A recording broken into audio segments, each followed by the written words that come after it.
Welcome back to the channel. So today I want to share a conversation that I had with my property manager. And my property manager for my 20 unit apartment complex was able to rent out 5 units during the most difficult time of the year, which is November and December. These are the holidays, right? No one wants to move during the holidays. So let me kind of share you how we were able to rent out 5 units during the worst time of the year to rent out the units. Let's start here. So this is my 20 unit apartment. And we had, I think, 5 units to rent out. 5 units rented. I believe three were more extensive and modern. So I'll just call it three modern. And there was two that did basic rent ready. So I just said rent ready. So let me kind of break it down. So the three modern, they were, in worser condition. So we had LVP flooring installed, bathtub kits. I think we kind of touched up the kitchen cabinets and repainted. So repaint kitchen cabinets, and then we repainted everything so we repaint to a medium gray.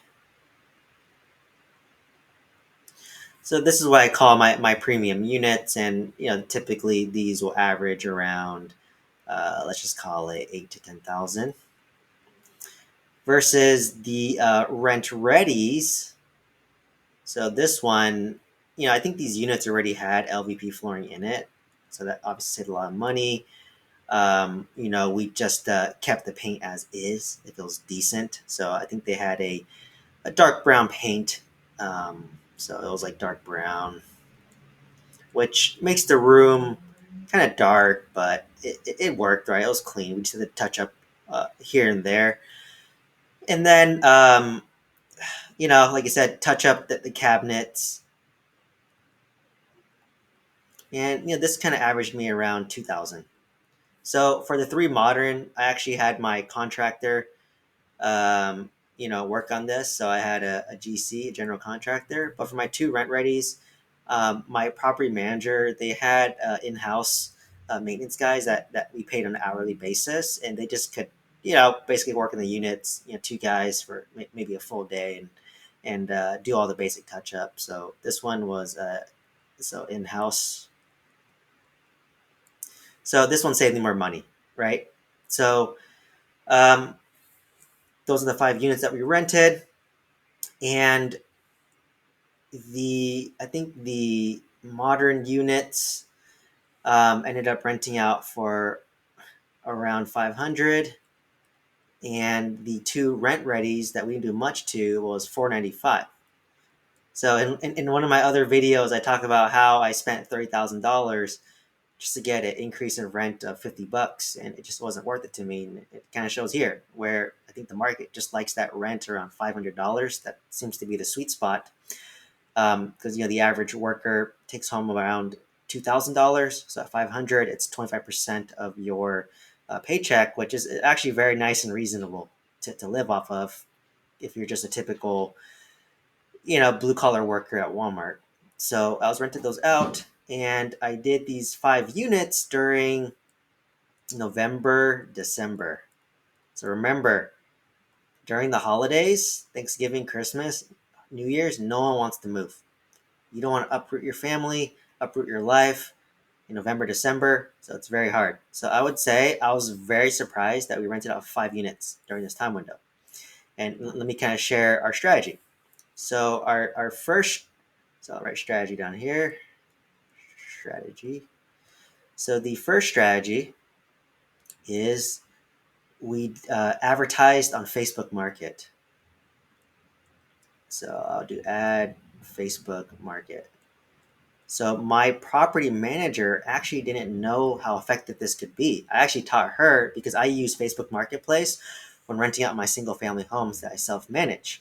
And basically, it's the new Craigslist. Everyone has a smartphone. And she just said that her phone was getting lit up with a bunch of messages about people interested in trying to see the unit and submitting application. So, the downside of the Facebook Marketplace is it requires a personal account, right? So basically, my property manager was nice enough to use her personal account to advertise these units and probably advertise other units as well. And then basically, once they reached out via Facebook, she just would give the contact number to call. So it would go to the leasing office to call. So she never knew that strategy was effective. She only just posted it on like Zillow, Redfin. They have a website where they post it on as well. But to get the best reach, you want to do Facebook Marketplace. You need a personal account. It's the new Craigslist. Everyone has a smartphone. Everyone has Facebook on their phone, and your phone will light up. Like I had this from personal experience. I think when I was trying to rent out my single family home, I had like 20, 30 messages a day where it became so overwhelming of the amount of messages I got. So it's a great way to market, right? So the first strategy was to add in a Facebook Marketplace. And to add even more fire to that, we did a $77 move in special. So basically, the first month, they just paid $77 plus security deposit.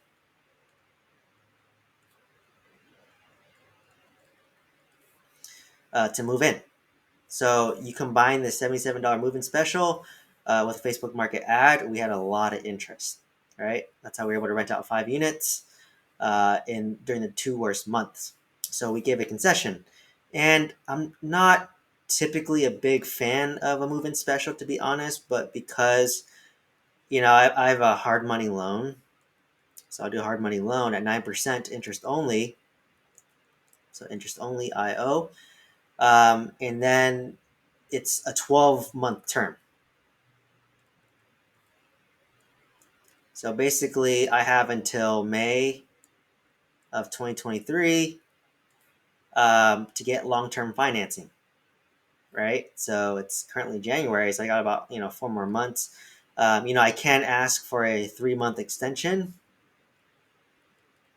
but it's going to cost me extra money if I use it or need it. So I did this move-in special because I think only like 7 out of 20 were occupied. Obviously when I took over the property, and what I kind of teach my students is that the moment you take over your property, you're going to have people leave. They're going to stop paying and they're going to leave because they know a new owner's in. They got low rents for a long time. They want to milk the situation of transition of ownership, and they won't pay for a month. And then you're going to give them the eviction notice, and they probably would have already left already. Right. So that caused, um, you know, me to have such high vacancy. Right. So I have 13 vacant. And for reference, when I bought the property, I only had 5 upon closing, right? So I basically lost 8 tenants.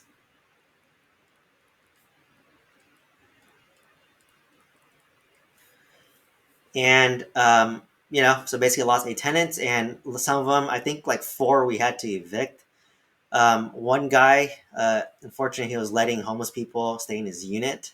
And as a result, it created a bedbug infestation of all 20 units. And of course, I had to fumigate that, which cost me $10,000 to fumigate that. Very expensive. But also on top of that, I lost 4 tenants. Because bed bugs is not a fun thing, and if you have to kind of clean out your whole unit to fumigate it, you might as well just leave altogether, right? It just kind of encouraged them when I gave them a notice, say, hey, I'm going to fumigate your unit to treat the bed bugs. You have to move all your stuff to the middle of the room and cover it with tarp.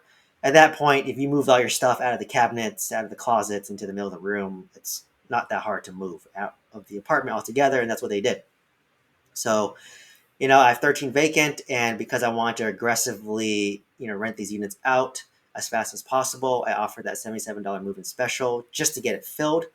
And basically, my goal is to get um, the apartment. So I'll go over here. So the goal is 90% occupancy.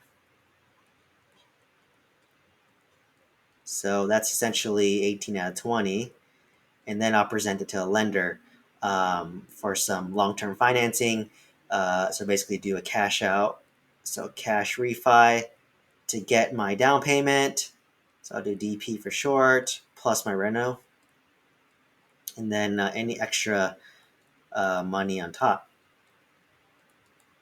right? So that's why I'm very aggressive in doing this. But I think moving forward, like, obviously once my apartment stabilized at 18 to 20, I'm probably not going to offer the $77 move-in special, because by then we're not in as much of a rush. So yeah, I'm only offering this because I'm in a rush to do it. And then also I made a mistake where I miscommunicated that, my property manager assumed I want to renovate all the units nicely. And I didn't communicate that I only want to renovate 5 units. So when tenants left, it was just left vacant, right? Because they assumed that I was eventually going to renovate it. But in reality, I wasn't going to do any heavy renovations. So that's on me for not communicating that. So that's what led me to having 13 vacant. And that's why I'm aggressively trying to market it, right? So, um, to this day, so today we're actually at 12 of 20. So that's around 60%. And we're doing 3 more make readies. So basically, to get to my goal of 18, I need 6 more, right? And so I need 6 more rented. And fortunately, in January, February, March, those are the 3 best months to rent out. And the question is why? It's because people get tax returns, tax refund, right? So they get a lump sum of money and they want to upgrade where they're living, and they might be able to afford that higher rent. So basically, over January, February, March, I just got to rent out 2 units per month, which I think it's pretty feasible considering I did 5 units per or 2.5 units per month during the worst time of the year.